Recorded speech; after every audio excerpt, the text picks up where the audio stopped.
लांब लाईनमध्ये लांब नाकाची माणसं, त्या लांब लाईनमध्ये गोरी माणसं. कारण नाटकाच्या राजाच्या भूमिकेसाठी मुलाखती केली चालू होतं, त्याच्यात त्यांनी जाहिरात केली होती आणि मग त्या डायरेक्टरला नमस्कार, रामचंद्र विठोबा नगरचा चांगला कलावंत, चांगला गुणवंत आहे, मला नाटकात घेता का? ते म्हणले, हे पहा, नाटकाच्या राजाच्या भूमिकेसाठी लांब नाटकाची माणसं पाहिजे, तुम्ही भेट घेता हवे? दुसऱ्या डायरेक्टर जाऊन भेटतो.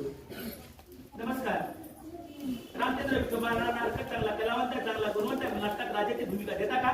ते म्हणले, हे पहा, राजाच्या भूमिकेसाठी गोरी गुमटी माणसं पाहिजे, तुम्ही काय व्हा हवे? तर म्हणतात